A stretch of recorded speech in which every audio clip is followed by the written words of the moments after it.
A given aerofoil section will always stall at the same angle of attack, its critical angle, but aircraft weight will affect the IAS at which this occurs. The reasons for this are explained fully elsewhere in the syllabus, but briefly, at a lower weight and a given angle of attack, the aircraft will require less speed to produce the lift needed to balance the lower weight.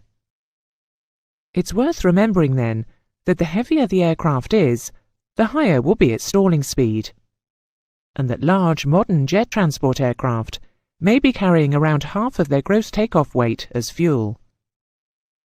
Stalling speed will thus vary over a long flight, being considerably higher at takeoff than at landing.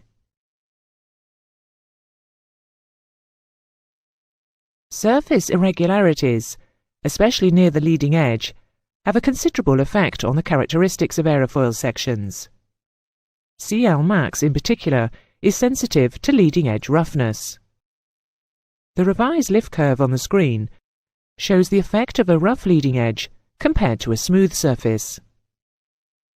CLmax will decrease progressively with increasing roughness, because of the reduced acceleration of air over the rough section, and the consequent drop in the pressure differential. Roughness further aft of about 20% chord will have little effect on CLmax or the lift curve slope. Frost, snow and even rainwater can significantly increase roughness. Dirt or slush picked up from contaminated parking areas, taxiways and runways will also have a serious effect. In-flight airframe icing will accumulate on leading edges and can also disrupt the airflow and reduce CLmax. Depending on the type of ice and the rate of accretion, airframe icing can cause a serious loss of lift and a drop in CLmax.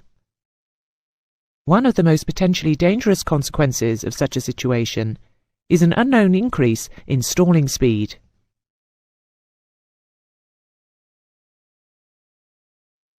When we compare the lift curve of a clean wing, that is, with all high lift devices up, with that of the same wing with flaps down, it can be seen that the lift curve moves up and to the left.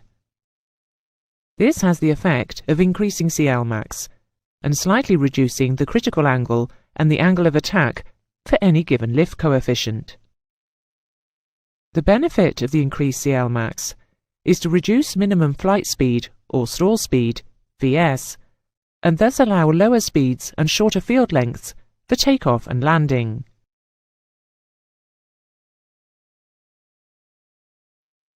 The lift that a wing produces will vary greatly under different conditions of weight, surface contamination, and configuration. The appropriate lift curves can provide useful information about an aircraft's performance.